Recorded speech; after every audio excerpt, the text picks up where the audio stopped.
Hello everyone, welcome to वाइंग physics. तो अभी तक डिफरेंशियल इक्वेशन में ये टॉपिक्स हम कवर कर चुके हैं। इन पे बेस्ड काफ़ी एग्जांपल्स भी हमने किए हैं। अगर इतने टॉपिक्स आप कवर करते हो तो डिफरेंशियल इक्वेशन सोल्व करने वाला क्वेश्चन आपका नहीं छूटेगा एग्जाम में। तो लास्ट वीडियो भी अपनी लीजेंडर डिफरेंशियल इक्वेशन पे थी, उसमें हमने कवर किया था रोड्रिग्यू फॉर्मूला और उसकी इम्पोर्टेंट प्रॉपर्टीज़, और उन पे बेस्ड एग्जाम्पल्स हमने किए थे और ये देखा था कि कोई अलजेब्रिक फंक्शन अगर हमें गिवन हो तो हम उसको कैसे लीजेंडर पोलिनोमियल की टर्म्स में एक्सप्रेस कर सकते हैं। आज की वीडियो में हम देखेंगे generating function of Legendre polynomial and orthonormality condition of Legendre polynomial, और इन पे बेस्ड कुछ एग्जांपल्स हम देखने वाले हैं। तो आज की वीडियो स्टार्ट करने से पहले लास्ट वीडियो का प्रैक्टिस क्वेश्चन हम एक बार देख लेते हैं। तो क्वेश्चन है अपना, express 4x³ + 6x² + 7x + 2 in terms of Legendre polynomial. तो एक अलजेब्रिक फंक्शन हमें गिवन है और हमें उसको लीजेंडर पोलिनोमियल की टर्म्स में एक्सप्रेस करना है। तो कैसे हम लिखते हैं, 4x³ + 6x² + 7x + 2 = summation n = 0 to जो भी हायर पावर होगी ना एल्जेब्रिक फंक्शन में, वहाँ तक हमें n की वैल्यू लेनी है, Cn(Pn(x). ठीक है, तो हम इसको कैसे लिखेंगे? अगर समेशन को हम ओपन करें तो हम लिखेंगे C0P0x + C1 P1x + C2 P2x + C3 P3x। तो ये वैल्यूज तो हमें पता है P0 P1 P2 P3 की, लेकिन कोफिशिएंट्स जो हैं अपने C0 C1 C2 C3 ये हमें फाइंड आउट करने हैं। तो ये वैल्यूज हम पुट करेंगे यहाँ पे। तो C0 P0x की वैल्यू क्या होती है 1 + C1 P1x की वैल्यू होती है x + C2 P2x की वैल्यू होती है 1/2 × 3x² - 1, और P3 की वैल्यू होती है P3x की 1/2 × 5x³ - 3x। ठीक है, तो हम क्या करेंगे अब, नेक्स्ट स्टेप अपना क्या रहता है कि हम कंपेयर करते हैं कोफिशिएंट, और कंपेयर करेंगे coefficient of various power of x, लेकिन स्टार्ट करेंगे जो हायर पावर है ना उधर से। तो कंपेयर करेंगे कोफिशिएंट ऑफ x⁻³ तो यहाँ पे कितना कोफिशिएंट है 4, और इधर x⁻³ सिर्फ यहीं पे प्रेजेंट है, तो इसका कोफिशिएंट कितना है 5/2 × में C3। तो C3 की वैल्यू अपनी क्या आएगी यहाँ से 8/5। अब हम कंपेयर करेंगे कोफिशिएंट ऑफ x²। तो x² का कोफिशिएंट इधर कितना है 6, और यहाँ पे कितना है 3/2 × में C2। तो C2 की वैल्यू यहाँ से हम निकालेंगे तो कितनी आएगी 12/3। तो कितनी वैल्यू आ रही है 4। अब कंपेयर करेंगे कोफिशिएंट ऑफ x⁻1। तो इधर कितना है कोफिशिएंट 7 = यहाँ पे x कहाँ पे प्रेजेंट है, एक तो C1 P1x में यहाँ पे C1 प्लस एक यहाँ पे x⁻1 प्रेजेंट है, तो -3/2 × में क्या है C3, और C3 की वैल्यू हम रख देंगे क्या 8/5। तो ये कैंसिल हुआ 4 टाइम्स। तो C1 की वैल्यू यहाँ से क्या आएगी 7, अब माइनस इधर जाएगा तो प्लस होगा 12/5। तो हम इसको LCM लेके सम करेंगे तो 5 और 35 + 12 तो 47/5। अब कंपेयर करेंगे कोफिशिएंट ऑफ x⁻0, या फिर हम बोलें क्या कांस्टेंट टर्म को हम कंपेयर करेंगे। तो कांस्टेंट टर्म यहाँ पे क्या है 2, और इस साइड में कितनी है C0, और यहाँ पे एक कांस्टेंट टर्म प्रेजेंट है, तो C0 प्लस माइनस साइन है तो -1/2 × में C2 की वैल्यू कितनी है 4, तो × में 4, और एक कांस्टेंट टर्म, बस इतना ही है।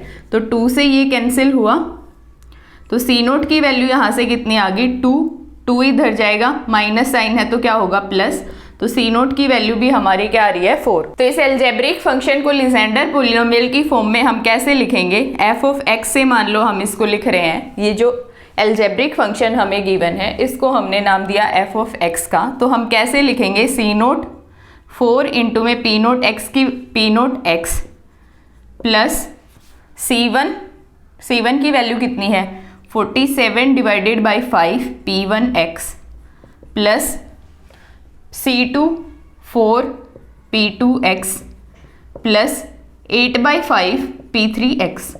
तो अब ये जो अपना एल्जेब्रिक फंक्शन है ये किसकी टर्म्स में है, लीजेंडर पोलिनोमियल की टर्म्स में है। तो आज की वीडियो का फर्स्ट टॉपिक है अपना generating function of Legendre polynomial.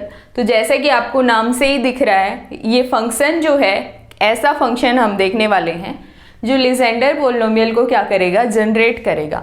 और वो फंक्शन क्या होता है उसको अगर हम लिखें तो हम ऐसे लिखते हैं 1 minus 2xt plus T square raise to power कितना -1/2। ये इसको हम किसका नाम देते हैं, जनरेटिंग फंक्शन का। और इसी से अपने लीजेंडर पोलिनोमियल जो हैं वो जनरेट होते हैं। वो कैसे जनरेट होते हैं वो हम देखेंगे। तो इसको हम कैसे लिखेंगे 1 माइनस, अगर माइनस हम बाहर ले लें 2xt प्लस यहाँ पे साइन माइनस आ जाएगा, माइनस बाहर लिया है तो minus T square raise to power क्या होगा -1/2। तो इसका एक्सपेंशन हम करेंगे। तो एक्सपेंशन करने पे एक्सपेंशन में यूज करेंगे हम 1 minus x raise to power n का एक्सपेंशन। ठीक है, तो क्या होता है 1 minus n x plus n into n minus 1 divided by 2 factorial into x square minus n into n minus 1 into n minus 2 divided by 3 factorial into में x cube and so on. तो ये expansion का हम use करेंगे। तो expansion क्या आ जाएगा इसका एक्सपेंशन हम देख रहे हैं तो 1 माइनस 1/2 पावर आगे आएगी 2xt minus T square minus sign क्या होगा प्लस होगा, पावर जो है वो आगे आएगी -1/2 इंटू -1/2 माइनस 1 क्या होगा -3/2 डिवाइडेड बाई 2 फैक्टोरियल इंटू में एक्स स्क्वायर। तो ये जो टर्म है अपनी 2xt माइनस टी स्क्वायर इसका क्या होगा, स्क्वायर होगा। माइनस साइन आएगा तीसरी टर्म के साथ, n की वैल्यू क्या है -1/2 इंटू -1/2 माइनस 1 तो कितना होगा -3/2 माइनस 1/2 माइनस 2 कितना होगा -5/2 divided by 3 factorial into 2xt minus T square raise to power 3 and so on. ठीक है, तो ये एक्सपेंशन अगर आप देखो तो हम इसको कैसे लिखेंगे 1 माइनस माइनस क्या होगा plus 1/2 2xt minus T square minus minus plus हुआ प्लस 3/8 और इसका स्क्वायर अगर हम ओपन करें तो क्या आएगा 4x square T square plus T raise to power 4 minus 4xt cube and so on. ऐसे हमने लिख दिया। तो हम कंपेयर करेंगे, हम इसको कैसे लिख सकते हैं t रेज टू पावर की टर्म्स में, t raise to power n के समेशन की टर्म्स में हम इसको लिखेंगे। तो 1 प्लस t की पावर 1 हम देखते हैं सबसे पहले। 1 तो सिर्फ कॉन्स्टेंट टर्म है, t रेज टू पावर 0 के कोरस्पोंड है, t सिर्फ यहीं पे प्रेजेंट है तो कितना आएगा प्लस 2 से 2 कैंसिल हुआ x इंटू में t। अब टी स्क्वायर वाली टर्म एक तो यहाँ पे प्रेजेंट है और एक यहाँ पे प्रेजेंट है तो ये कैंसिल होगा 4 तो कितना आएगा 3/2 एक्स स्क्वायर। तो 1/2 क्योंकि इसमें भी प्रेजेंट है और इसमें भी 3/2 है तो 1/2 हमने कॉमन लिया तो 3x स्क्वायर और यहाँ से हमें क्या मिलेगा -1। ठीक है, इंटू में क्या होगा टी स्क्वायर। अब टी क्यूब वाली टर्म अगर आप देखो तो टी क्यूब वाली टर्म आपको यहाँ पे दिख रही है और अगर इसका हम एक्सपेंशन करते हैं, इसका भी क्यूब लेते हैं हम तो एक टी क्यूब वाली टर्म यहाँ पे आपकी प्रेजेंट रहेगी फर्स्ट टर्म के कोरस्पोंड। ठीक है, तो एक तो टी क्यूब वाली टर्म ये है तो कितनी है टी क्यूब हमने कॉमन ले लिया तो यहाँ पे क्या है 3/8 इंटू में 4 तो 4 कैंसिल हुआ तो कितना है 3/2 x टी क्यूब हमने बाहर ले लिया। ठीक है, उसके बाद इसका अगर हम क्यूब लेते हैं तो यहाँ पे कितना बचेगा हमारा 5 कितना है 15 डिवाइडेड बाई 8 इंटू में 3 फैक्टोरियल तो 3 फैक्टोरियल को हम लिखेंगे 3 इंटू में 2 तो ये कैंसिल हुआ तो 5/16 है तो साइन कितना, साइन कौन सा है, minus minus minus minus, sign है अपना प्लस का, तो यहाँ पे साइन क्या आ जाएगा, प्लस आ जाएगा, ठीक है। और यहाँ से क्यूब हम करेंगे तो 2 का क्यूब होगा तो कितना है 8 एक्स क्यूब, और टी क्यूब हमने बाहर ले लिया, तो 8 से 8 कैंसिल हो जाएगा, तो यहाँ पे क्या बच रहा है 5/2 एक्स क्यूब सिर्फ बच रहा है।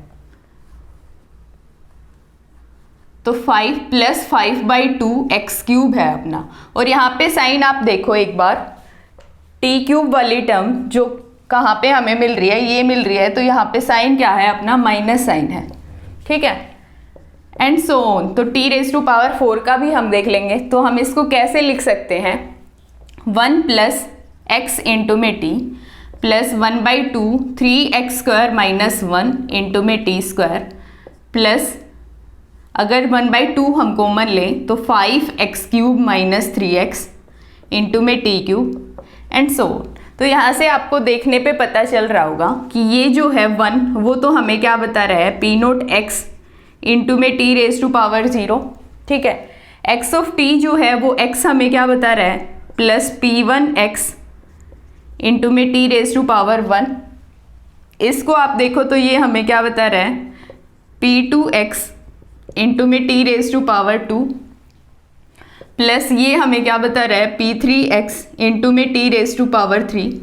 तो ये जो जनरेटिंग फंक्शन है हमारा, इसको हम कैसे लिख सकते हैं, इसको हम ऐसे लिख सकते हैं 1 - 2xt + t² raised to (-1/2) किसके इक्वल आ रहा है हमारा, समेशन n = 0 कहाँ से, t⁻n pnx, इसके इक्वल हमें मिल रहा है। तो इसी को हम क्या बोल रहे हैं, जनरेटिंग फंक्शन बोल रहे हैं कि इस फंक्शन से हमारे जो लीजेंडर पोलिनोमियल्स हैं वो क्या हो रहे हैं, जनरेट हो रहे हैं। तो यहाँ से हम क्या बोल सकते हैं कि जो जनरेटिंग फंक्शन है उसका एक्सपेंशन जब हम करते हैं तो उसमें t⁻n का जो कोफिशिएंट होगा वो हमें क्या बताएगा, Legender polynomial of order n।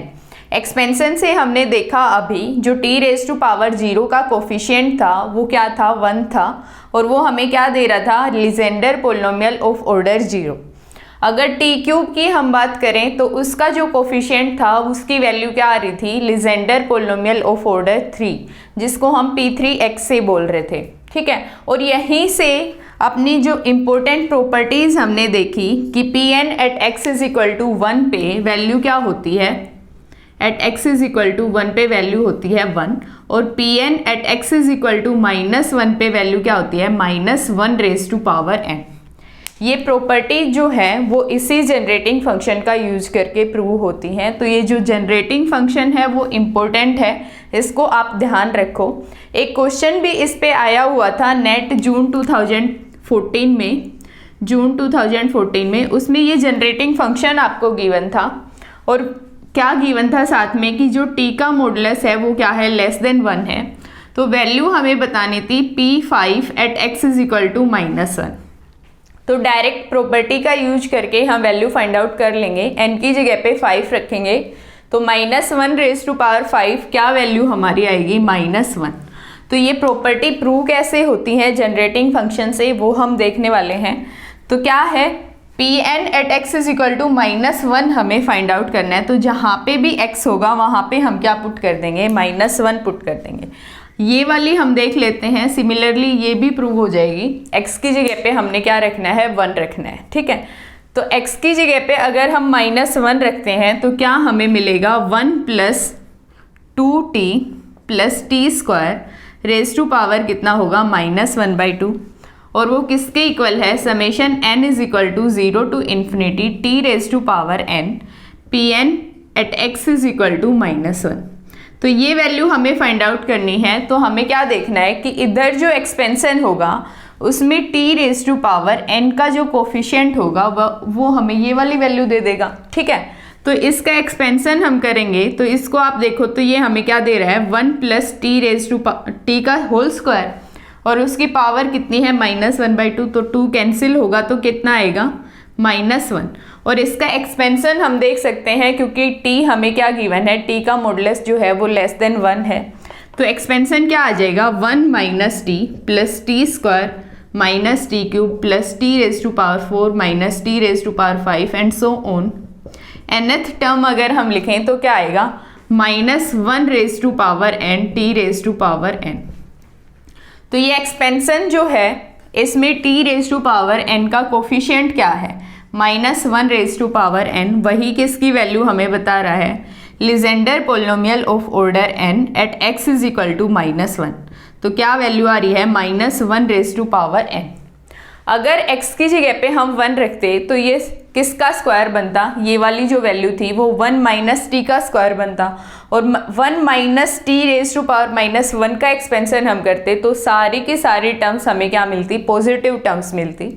तो T raise to power n का कोफिशिएंट हम देखते तो यहाँ पे भी क्या आता प्लस 1 आता, तो वैल्यू क्या आ जाती 1।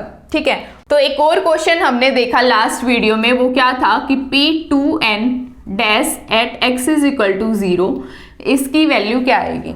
तो ये भी हम जनरेटिंग फंक्शन की जो प्रॉपर्टी है उसी का यूज करके सोल्व कर सकते हैं। कैसे हम सोल्व करेंगे, सबसे पहले तो हमें क्या देखना है, p डैश डेरिवेटिव लेना है, n की जगह पे क्या होना चाहिए 2n, x की जगह पे वैल्यू क्या रखनी है 0। ठीक है, तो ये एक्सपेंशन जो है इसमें x की जगह पे हम क्या रख देंगे, x की जगह पे हम रख देंगे 0।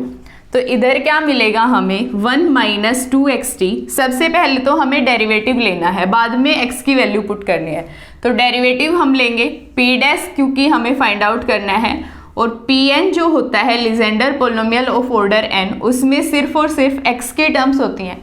इसका डेरिवेटिव गिवन है, मतलब डेरिवेटिव किसके रेस्पेक्ट में है, x के रेस्पेक्ट में है। तो डी बाई डी एक्स हमने लेना है और t को एज ए कॉन्स्टेंट ट्रीट करना है, मतलब पार्शियल डेरिवेटिव हम ले रहे हैं विद रेस्पेक्ट टू x। तो वो हमें क्या वैल्यू देगा, पावर आगे आएगी -1/2, और इसकी पावर कितनी हो जाएगी plus T square raise to power कितनी होगी -1/2 -1, तो -3/2। x के रेस्पेक्ट में हम कर रहे हैं तो क्या आएगा इंटू -2t। ठीक है, किसके इक्वल है, summation n is equal to 0 t raise to power n, तो क्या होगा कॉन्स्टेंट होगा p डैश n x, इसके इक्वल आ जाएगा। तो अब इसको देखोगे तो 2 से 2 कैंसिल होगा, माइनस माइनस क्या होगा प्लस। तो ये एक्सपेंशन हमें फाइंड आउट करना है p dash 2n at x is equal to 0। तो हमें क्या देखना है कि जो भी इधर एक्सपेंशन होगा उसमें t raise to power 2n का जो कोफिशिएंट होगा, ये p डैश nx किसका कोफिशिएंट है, t raise to power n का। अगर t raise to power 2n का कोफिशिएंट हम देखें तो वो हमें क्या वैल्यू देगा, p dash 2n at x is equal to 0। तो सबसे पहले तो x की वैल्यू हम क्या रखेंगे 0 रखेंगे, फिर इसका एक्सपेंशन करेंगे और कोफिशिएंट हम देखेंगे t raise to power 2n का। तो x की जगह पे 0 रखेंगे तो 1 माइनस 1 प्लस टी स्क्वायर बचेगा, ये टर्म तो 0 होगी, रेज टू पावर कितना है -3/2, और एक t अपना क्या है बाहर है, कॉमन है। इसका क्या करना है, एक्सपेंशन करना है। तो इसका एक्सपेंशन क्या आ जाएगा, t तो अपना बाहर है ही, 1 minus 3/2 into T square plus -3/2 into -5/2 divided by 2 factorial into T raise to power 4 and so on. तो इस टाइप से एक्सपेंशन हो जाएगा। तो एक्सपेंशन आप देखो तो हमें सारी की सारी इवन पावर्स मिल रही हैं, और बाहर क्या है t रेज टू पावर 1। तो जितनी भी t की पावर्स हैं वो क्या हैं, ओड पावर्स हैं, और हमें कोफिशिएंट किसका देखना है, t raise to power 2n का। तो ये क्या है, इवन पावर का कोफिशिएंट हमने देखना है, और एक्सपेंशन में सारी ओड पावर्स हैं, इवन पावर्स नहीं है, मतलब उसका कोफिशिएंट क्या है 0 है। तो p dash 2n at x is equal to 0 पे वैल्यू क्या आ जाएगी 0। तो ऐसे भी इस क्वेश्चन को हम सोल्व कर सकते हैं जो लास्ट वीडियो में हमने किया, लेकिन मुझे लगता है कि जो पहले मेथड हमने यूज किया वो ज़्यादा इजी है इसके कंपैरिजन में। नेक्स्ट टॉपिक है अपना ऑर्थोनॉर्मेलिटी कंडीशन ऑफ लीजेंडर पोलिनोमियल। तो जो लीजेंडर पोलिनोमियल हमारे होते हैं वो ऑर्थोनॉर्मल बेसिस होते हैं। ऑर्थोनॉर्मल से क्या मतलब है कि वो ऑर्थोगोनैलिटी और नॉर्मलाइजेशन कंडीशन फॉलो करते हैं, और नॉर्मलाइजेशन। तो ऑर्थोनॉर्मल कंडीशन क्या है लीजेंडर पोलिनोमियल के लिए, वो क्या है किस इंटरवल की हम बात करते हैं कि हम एक कंसीडर करते हैं एक set of Legendre polynomial P naught X, P one X, P two x and P N X. तो ये जो लीजेंडर पोलिनोमियल्स हमने लिए हैं ये ऑर्थोनॉर्मेलिटी कंडीशन को सेटिस्फाई करते हैं इन द इंटरवल -1 to 1। तो हम कैसे लिखेंगे, ऑर्थोनॉर्मेलिटी कंडीशन हो क्या जाएगी यहाँ पे कि -1 से 1 का integral P M X into P N X D X वो किसके इक्वल होगा 2/2n+1 डेल्टा एम एन। अगर m अपना n के इक्वल है, if m is equal to n, तो डेल्टा एम एन की वैल्यू क्या आएगी 1। तो ये जो इंटीग्रल है इसकी वैल्यू क्या आ जाएगी 2/2n+1। अगर m not equal to n है तो ये डेल्टा एम एन हमें क्या वैल्यू देगा 0। तो इस इंटीग्रल की वैल्यू क्या आएगी 0। ठीक है, तो ये हम देख लेते हैं कि ये कैसे आती है। तो हम कंसीडर करते हैं कि m की वैल्यू हमारी क्या है 1 है, तो p1x की वैल्यू क्या होती है x होती है, -1 to 1 इंटीग्रल है, और m जो है वो हम मान के चल रहे हैं कि इसके इक्वल है n के इक्वल है। तो pnx भी अपना क्या है x, तो x² dx होगा। तो इसका इंटीग्रेशन अगर हम करें तो जो कंडीशन हमने लिखी है उसके अकॉर्डिंग क्या वैल्यू आनी चाहिए m is equal to n, और उसकी वैल्यू क्या है 1। तो n की जगह पे हम क्या रखेंगे 1, तो वैल्यू हमारी क्या आएगी 2/3 वैल्यू आनी चाहिए। तो इंटीग्रेशन से हम देखते हैं एक बार, तो इंटीग्रेशन क्या आ जाएगा x³ 3 और वैल्यू हम रखेंगे -1 to 1, तो क्या वैल्यू आएगी 1 का क्यूब 1 होगा, 1/3 हमने बाहर ले लिया, तो 1 माइनस साइन एक तो आएगा लोअर लिमिट का, और हम क्या कर रहे हैं -1 का क्यूब, तो क्या आ जाएगा +1। तो जो वैल्यू है वो अपनी क्या आ रही है 2/3 ही आ रही है। ठीक है, तो और अगर हम कंसीडर करते हैं कि m अपना क्या है 0, तो 0 पे लिए p नोट x की वैल्यू 1 होती है, और अगर n को हम मान लेते हैं कि वो क्या है p1x, तो हमने क्या 1 इंटू में x इंटीग्रेशन होगा -1 to 1 dx, तो इसकी वैल्यू क्या आनी चाहिए 0 आनी चाहिए।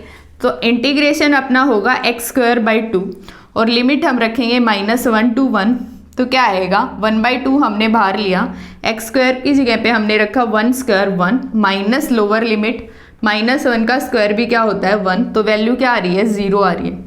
तो जो अपने p0, p1, p2 जो भी अपने लीजेंडर पोलिनोमियल्स हैं ऑफ ऑर्डर n के, वो क्या बनाते हैं ऑर्थोनॉर्मल बेसिस बनाते हैं, या फिर हम बोलें कि वो ऑर्थोनॉर्मेलिटी कंडीशन जो है ये जो हमने लिखी है इसको वो क्या करते हैं सेटिस्फाई करते हैं। तो जैसे कि हम पढ़ते हैं कि वेक्टर में अगर हम देखें जो अपने यूनिट वेक्टर्स होते हैं in the direction of x y z, i j k से हम रिप्रेजेंट करते हैं, ये भी अपने क्या होते हैं ऑर्थोनॉर्मल बेसिस होते हैं, ऑर्थोनॉर्मल बेसिस वेक्टर होते हैं। और कैसे हम देखेंगे कि ये ऑर्थोनॉर्मल बेसिस वेक्टर हैं कि नहीं, तो हम क्या देखेंगे कि इनकी खुद के साथ जो प्रोडक्ट होगी, अगर i जो है जो pm और m is equal to n अगर हम कंसीडर करें, तो i डॉट i हमें क्या वैल्यू देता है 1, और i डॉट j की वैल्यू अगर हम देखें तो m जो है वो नॉट इक्वल टू n हो गया, तो ये वैल्यू क्या आती है 0 ही आती है। तो सेम की सेम के साथ जो प्रोडक्ट होएगी डॉट प्रोडक्ट, वो तो हमें क्या वैल्यू देगी 1 वैल्यू देगी, और j की अगर k के साथ हम करें तो हमें क्या वैल्यू मिलेगी 0। तो हम क्या बोलेंगे कि ये जो है सेट है वो ऑर्थोनॉर्मल बेसिस वेक्टर का सेट है, और इसीलिए कोई भी अपना वेक्टर हो 3D में, फॉर एग्जांपल हम लिख रहे हैं a i cap plus b j cap plus c k cap, तो ये एक वेक्टर है अपना 3D में और कार्टेशियन कोऑर्डिनेट्स की टर्म्स में है ये। तो हम इसको कैसे लिख सकते हैं, linear combination of these orthonormal basis vector. वही हमने लिखा कि ए आई मतलब ए आई कोई है, ठीक है, एक्स डायरेक्शन में कितना हम चल रहे हैं ए, ठीक है। तो हम क्या बोलेंगे कि हमने क्या लिखा है लीनियर कॉम्बिनेशन लिखा है जो ऑर्थोनॉर्मल बेसिस वेक्टर्स हैं हमारे, उनकी टर्म्स में। तो यहाँ से हम क्या बोल सकते हैं कि कोई भी एल्जेब्रिक फंक्शन हो, एल्जेब्रिक पोलिनोमियल हो, तो उसको हम जो अपने लीजेंडर पोलिनोमियल हैं वो क्या बनाते हैं, ऑर्थोनॉर्मल सेट बनाते हैं, उनकी टर्म्स में एक्सप्रेस कर सकते हैं। जैसे कि हमने क्या बोला कि आई जे के जो है वो ऑर्थोनॉर्मल बेसिस वेक्टर हैं, और कोई भी 3D में वेक्टर हम कंसीडर करें तो हम उसके लीनियर कॉम्बिनेशन की फॉर्म में उस वेक्टर को रिप्रेजेंट कर सकते हैं, इनके लीनियर कॉम्बिनेशन की फॉर्म में। तो कोई भी एल्जेब्रिक पोलिनोमियल हमारा हो, एफ ऑफ एक्स हमारा हो, उसको हम कैसे लिख सकते हैं, जो लीजेंडर पोलिनोमियल्स हैं अपने, उनके लीनियर कॉम्बिनेशन की फॉर्म में हम उसको लिख सकते हैं। तो ये हमने देखा था लास्ट वीडियो में कि कोई भी एल्जेब्रिक पोलिनोमियल हमें गिवन था और उसको हम क्या लिख रहे थे, लीजेंडर पोलिनोमियल की टर्म्स में एक्सप्रेस कर रहे थे। वहाँ पे हम जो ऐसे हम लिख रहे थे कि C naught P naught x plus C one P one x plus C two P two x and so on C n P N x, ऐसे हम लिख रहे थे। और सेकेंड स्टेप में हम क्या कर रहे थे, वेरियस पावर ऑफ एक्स को कंपेयर कर रहे थे बोथ साइड, और हम C naught C one C two C four C three इनकी वैल्यू हम कैलकुलेट कर रहे थे। तो अभी हम क्या करेंगे, अपने पास दूसरा मेथड है कि इनकी वैल्यू हम निकालेंगे किसका यूज करके, ऑर्थोगोनैलिटी कंडीशन का यूज करके। ठीक है, तो हमें पता है कि जो P naught P one P two P N X जो भी हमारे लीजेंडर पोलिनोमियल हैं वो ऑर्थोनॉर्मेलिटी कंडीशन को सेटिस्फाई करते हैं। तो अगर हम इसको ऐसे लिखें, मान लो हमें वैल्यू निकालनी है किसकी, C1 की वैल्यू हमें निकालनी है, तो हम कैसे लिखेंगे, fx को हम मल्टीप्लाई करेंगे P1x से और उसको इंटीग्रेट कर देंगे विद रेस्पेक्ट टू x और लिमिट लेंगे -1 to 1। ठीक है, तो यहाँ पे क्या आएगा, C note P note x multiply हमारा होगा पूरी इक्वेशन को, क्योंकि हम मल्टीप्लाई कर रहे हैं, तो P1x से हमने मल्टीप्लाई किया और इंटीग्रेट किया with respect to x, limit हमने रखी -1 to 1। तो सी नोट तो कांस्टेंट है, बाहर आ जाएगा। तो ये इंटीग्रल अगर आप देखो तो m अपना किसके इक्वल नहीं है, n के इक्वल नहीं है, तो इस इंटीग्रल की वैल्यू क्या आएगी, 0। अब दूसरा जो टर्म है अपनी वो क्या है, C1 तो बाहर आ जाएगा, कांस्टेंट है, इंटीग्रल -1 to 1 P1x इंटू में P1x और विद रेस्पेक्ट टू किसके है, x के। तो यहाँ पे m is equal to n है, तो ये जो इंटीग्रल है वो हमें क्या वैल्यू देगा, नॉन जीरो वैल्यू देगा। और वो कितनी वैल्यू देगा, ऑर्थोगोनैलिटी कंडीशन से हम देखेंगे n की जगह पे क्या पुट करेंगे, 1। तो ये हमने अभी निकाली भी थी, इसकी वैल्यू क्या आ रही थी, 2/3। ठीक है, और जो अदर जितने भी हमारे लीजेंडर पोलिनोमियल की टर्म्स में हमने लिख रखा है उसको अगर हम P1x से मल्टीप्लाई करेंगे तो अपनी कौन सी कंडीशन सेटिस्फाई होगी, जो अपनी ऑर्थोगोनैलिटी कंडीशन है ना, कि m जो है वो अगर नॉट इक्वल है n के तो ऑर्थोगोनैलिटी लग जाएगी और रिजल्ट हमें क्या मिलेगा, 0। तो जो नॉन जीरो रिजल्ट मिलेगा वो C1 के कोरस्पॉन्ड ही मिलेगा। तो यहाँ से C1 हम कैलकुलेट कर सकते हैं। तो C1 की वैल्यू क्या आ जाएगी, अदर टर्म्स जितनी भी हैं वो तो 0 है, तो यहाँ पे सिर्फ क्या बच रहा है, C1 इंटू में 2/3, और वो किसके इक्वल है, इसके इक्वल है। तो C1 की वैल्यू क्या आएगी, 2/3 उधर जाएगा, 3/2 -1 to 1 f of x P1x dx, ऐसे हम निकाल सकते हैं। अगर हम बात करें कि हमें Cn कोफिशिएंट निकालना है, कोई भी n कोफिशिएंट, वहाँ पे n जो है वो 1 2 3 कुछ भी हो सकता है, तो Pnx से हम मल्टीप्लाई करेंगे। तो यहाँ पे जो Pnx into Pnx -1 to 1 integral क्या वैल्यू हमें देता है, 2/2n + 1 ये वैल्यू देता है। तो 2/2n + 1 इंटू में Cn, सिर्फ ये टर्म अपनी प्रेजेंट रहेगी, बाकी सारी क्या हो जाएंगी, 0।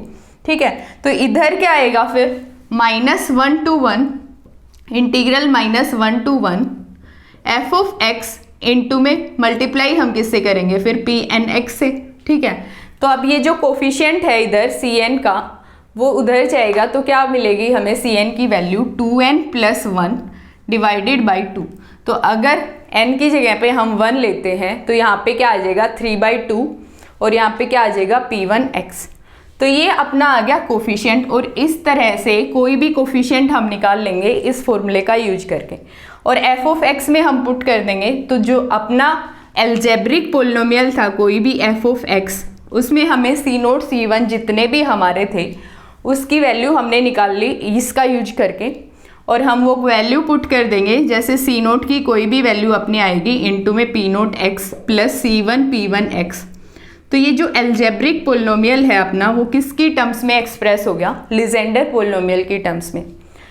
लास्ट वीडियो में भी हमने किया था, लेकिन उसमें हमने कैसे किया था कि हमने ऐसे लिखा, और C0 C1 C2 इनकी वैल्यू हमने कैसे कैलकुलेट करी कि हमने कंपेयर कर दिया कि f ऑफ x में जो भी x की पावर्स थी, वेरियस पावर थी 2 3 4, उनके कोफिशिएंट को हमने कंपेयर किया और इनकी वैल्यू निकाली। दूसरा मेथड क्या है कि आप ऐसे मल्टीप्लाई करो, Cn की वैल्यू इस फॉर्मूले से कैलकुलेट करो, क्योंकि f ऑफ x तो आपको गिवन होगा। अगर आप C1 निकाल रहे हो तो आपको P1x का पता होना चाहिए, तभी आप मल्टीप्लाई करके उसका इंटीग्रेशन करके लिमिट पुट करोगे तो आपको C1 की वैल्यू मिल जाएगी। तो ऐसे ही क्वांटम मैकेनिक्स में भी हम करते हैं, और क्वांटम मैकेनिक्स में हम क्या करते हैं कि एक ऑर्थोनॉर्मल बेसिस का सेट कंसीडर करते हैं, एनर्जी आइगन फंक्शन का φ0 φ1 φ2 φ3 जो भी सेट हमें गिवन है, ऑर्थोनॉर्मल सेट है ये, और ये किसका है, एनर्जी आइगन फंक्शन हमें गिवन है। और कैसे हमें गिवन होता है कि एक साई फंक्शन होता है जिसको हम कैसे रिप्रेजेंट कर सकते हैं, ये जो अपने आइगन फंक्शन हैं इनके लीनियर कॉम्बिनेशन की टर्म्स में हम उसको एक्सप्रेस कर सकते हैं। तो ऐसे हमें गिवन होगा कि कोई भी साई एक्स स्टेट है जिसको हम, ये जो सेट हमें गिवन है इसके लीनियर कॉम्बिनेशन की टर्म्स में एक्सप्रेस कर सकते हैं। क्यों कर सकते हैं, क्योंकि ये जो सेट है वो किसका है, ऑर्थोनॉर्मल बेसिस का सेट है।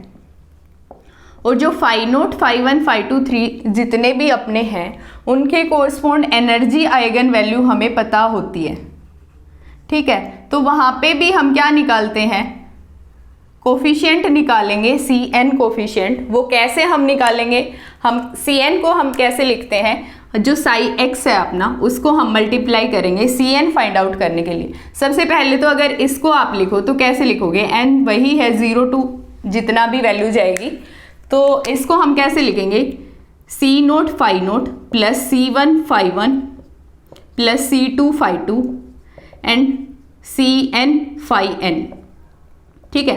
तो ऐसे हमने लिखा। अब वैल्यू हमें निकालनी है Cn की, यहाँ पे अपना क्या है, साई ऑफ x है जो भी है, ठीक है। तो Cn की वैल्यू निकालने के लिए हम क्या करेंगे, φnx से मल्टीप्लाई करेंगे और इंटीग्रेशन हम लेंगे -∞ to ∞ dx या dτ जो भी वॉल्यूम एलिमेंट होगा। तो मल्टीप्लाई हम करेंगे सबको φnx से, तो φ0 और φnx जो है इनटू में dx, इसका इंटीग्रेशन अगर हम करें -∞ to ∞, तो वो क्या होता है, 0 होता है। क्योंकि हमें क्या गिवन है, ये ऑर्थोनॉर्मल बेसिस सेट गिवन है जहाँ पे जो n है अपना वो नॉट इक्वल है 0 के। ये जो वैल्यू है अगर वो नॉट इक्वल होती हैं तो रिजल्ट अपना क्या आता है, 0। और ये किसको रिप्रेजेंट करता है, ऑर्थोगोनैलिटी कंडीशन को। अगर ये दोनों अपने सेम होते हैं, φn अगर होते हैं, और इसका अगर हम इंटीग्रेशन करते हैं -∞ to ∞, तो ये हमें क्या वैल्यू देता है, 1। अगर आपको इस तरह से गिवन है कि ऑर्थोनॉर्मल बेसिस सेट है तो वो हमें क्या वैल्यू देता है, 1। और इसको हम क्या बोलते हैं, नॉर्मलाइजेशन। ये नॉर्मलाइजेशन कंडीशन है, ठीक है। तो हम मल्टीप्लाई करेंगे किससे, φnx से पूरी इक्वेशन को, और इंटीग्रेशन लेंगे विद रेस्पेक्ट टू x या कोई भी वॉल्यूम एलिमेंट -∞ to ∞। तो इधर ये वैल्यू जो होगी φ0 φnx वो 0 होगी, φ1 φnx भी 0 होगी। जो सिर्फ वैल्यू बचेगी वो किसके कोरस्पॉन्ड बचेगी, सारी वैल्यू 0 होंगी। वैल्यू जो बच रही है वो अपनी क्या बच रही है, Cn तो कांस्टेंट है, बाहर आएगा, -∞ to ∞ φnx इंटू में φnx। और क्वांटम मैकेनिक्स में हम कैसे करते हैं कि जो भी अपना फर्स्ट वेव फंक्शन होगा जिसको हम सेकंड से मल्टीप्लाई करते हैं उसका हम क्या लेते हैं, स्टार। तो यहाँ पे स्टार आएगा सबका, ठीक है।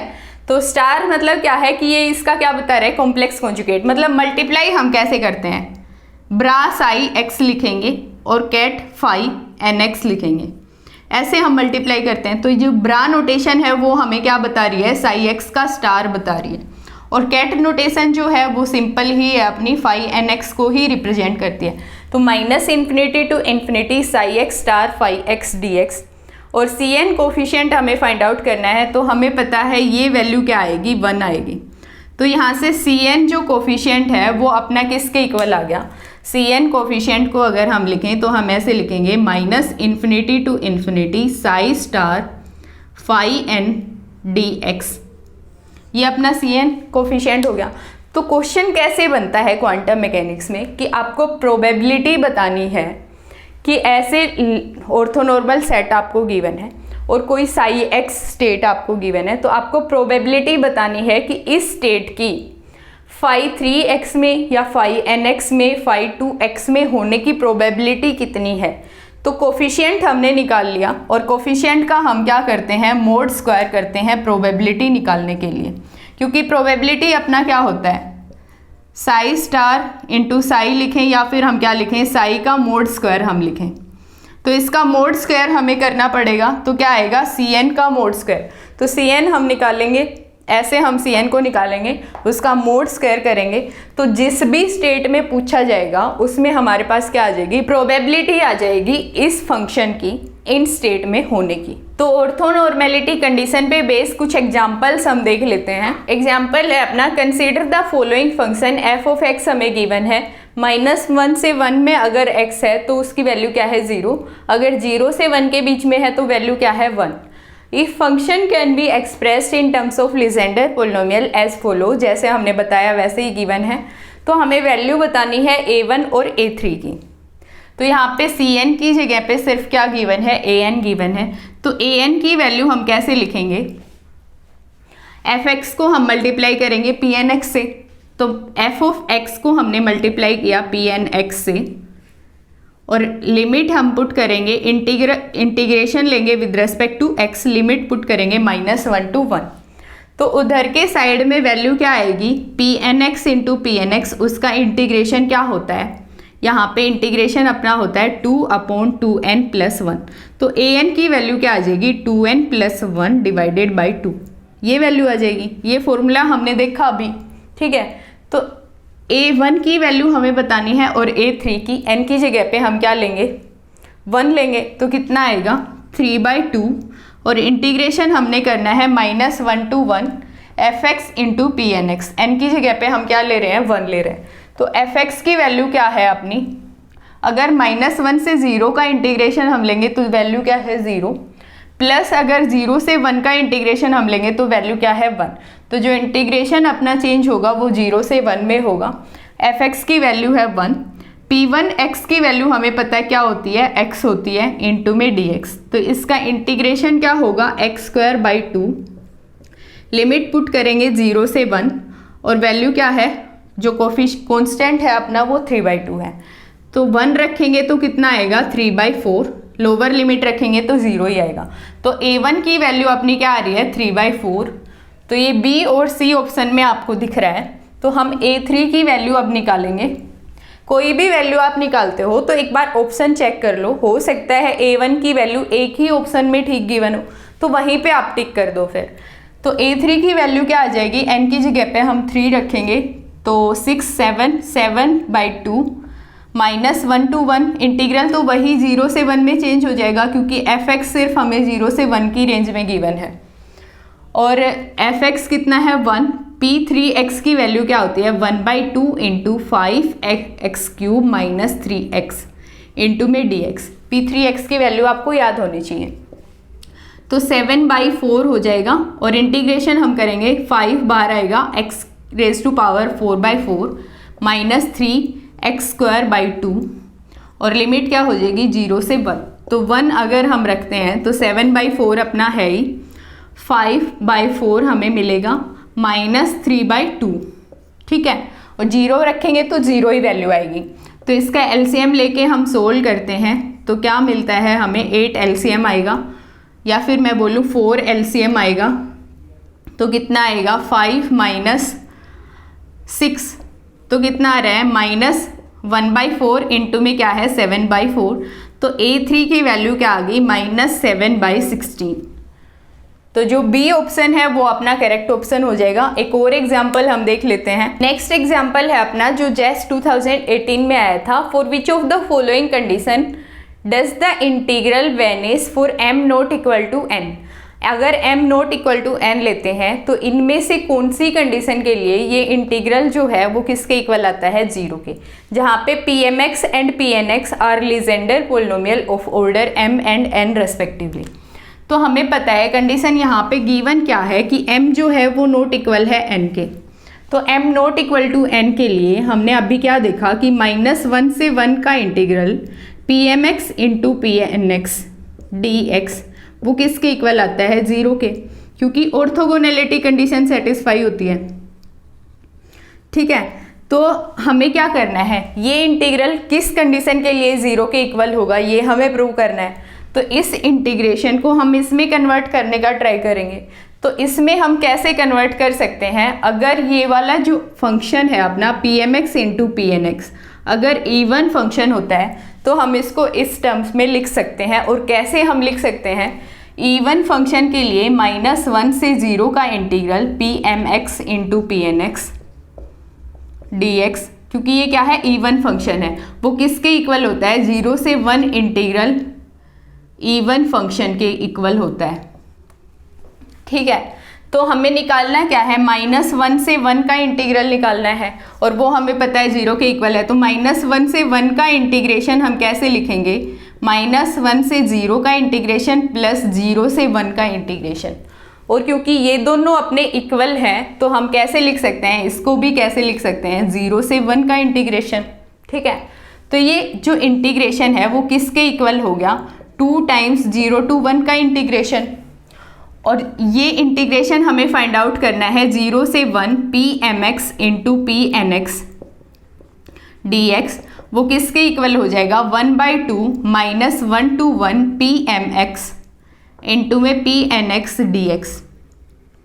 ठीक है, इसके इक्वल हो जाएगा अगर ये अपना जो है इवन फंक्शन होता है।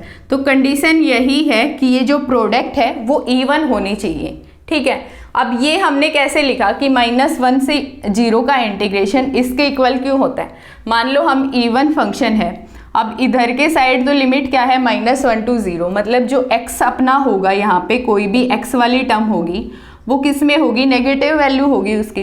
तो x को हम रिप्लेस कर रहे हैं -x से, और इवन फंक्शन में जो टर्म्स प्रेजेंट रहेंगी x² x4 प्रेजेंट रहेंगी, तो वो वैल्यू क्या देंगी, पॉजिटिव ही देंगी। लेकिन dx से यहाँ पे क्या साइन आएगा, -dx आएगा। तो माइनस साइन अगर हम बाहर लेते हैं तो लिमिट अपनी चेंज हो जाती है 0 से 1 के इंटीग्रेशन में। ठीक है, तो ऐसे हम लिख लेंगे। तो एक कंडीशन यही है इस फंक्शन की 0 के इक्वल होने के लिए, क्योंकि ये तो हमें पता है किसके इक्वल है, 0 के इक्वल है। m not equal to n तो गिवन है ही, तो ये तो 0 के इक्वल है। कंडीशन क्या होगी, ये फंक्शन 0 के इक्वल होगा उसके लिए कि mx pmx इंटू pnx क्या होना चाहिए, इवन होना चाहिए। तो pmx और pnx को इवन होने के लिए, pmx इंटू pnx को इवन होने के लिए कंडीशन क्या हो सकती है कि या तो pmx भी इवन हो और pnx भी क्या हो, इवन हो, दोनों इवन हो, या फिर दोनों क्या हो, pmx और pnx दोनों क्या हो, ओड हो। ठीक है, तभी इवन हो सकता है, क्योंकि ओड की प्रोडक्ट अगर हम करेंगे जैसे x इंटू एक्स करेंगे तो x² आएगा, तो इवन फंक्शन हमें मिलेगा। या फिर दोनों इवन है तो इवन ही आएगा। तो pmx इंटू pnx अगर इवन हम कंसिडर करते हैं फर्स्ट केस अपना, तो हमें ये बताना है कि इनमें से कौन सी कंडीशन सेटिस्फाई होती है कि फॉर ऑल m, या फिर m माइनस n जो है वो ओड इंटीजर आएगा, या m माइनस n जो है वो नॉन जीरो इवन इंटीजर आएगा, और n किसके इक्वल आएगा, m+1 के। तो इवन कंडीशन हमने ली तो हम कैसे मान लेते हैं कि pm जो है वो अपना m की वैल्यू है 4, n की वैल्यू क्या है 2, उसी के लिए इवन होता है। ठीक है, तो अगर 4 - 2m - n अगर हम देखें तो वो हमें क्या मिलेगा, हमेशा नॉन जीरो, नॉन 2 वैल्यू मिल रही है तो 2 क्या है, एक नॉन जीरो इवन इंटीजर है। तो जो सी ऑप्शन है वो सेटिस्फाई हो रहा है। ठीक है, अब अगर कोई और ऑप्शन आप देखो कि all m not equal to n के लिए सेटिस्फाई करे, हर एक m के लिए तो नहीं करेगा, क्योंकि यहाँ पे m जो है हम 3 नहीं कंसीडर कर सकते, हमने क्या कंडीशन ली है कि वो इवन होना चाहिए, ठीक है। अगर यहाँ पे हम m3 कंसीडर करते हैं तो n पे अपनी कंडीशन आ गई कि n भी क्या होना चाहिए, 1 या 5 या 3, जो 3 तो नहीं हो सकता क्योंकि आपको क्या गिवन है कि m नॉट इक्वल है n के, तो 1, 5, 7 कोई भी ओड हो सकता है। तो जब आप इसको सब्ट्रैक्ट करोगे तो हमें क्या मिलेगा, नॉन जीरो इवन इंटीजर मिलेगा, ठीक है। -2, -4 या फिर 2, 0 इस टाइप से आपको जीरो नहीं मिलेगा, क्योंकि m क्या है, नॉट इक्वल है n के, तो नॉन जीरो इवन इंटीजर सिर्फ आपको मिलेगा, तो सी ऑप्शन इसका करेक्ट हो जाएगा। तो लीजेंडर पॉलिनोमियल अपना खत्म होता है। नेक्स्ट वीडियो में हम हर्माइट डिफरेंशियल इक्वेशन के बारे में देखेंगे। तो ये एक क्वेश्चन है आपकी प्रैक्टिस के लिए, आप इसको सोल्व करें, आंसर कमेंट सेक्शन में लिखें। तो मिलते हैं नेक्स्ट वीडियो में।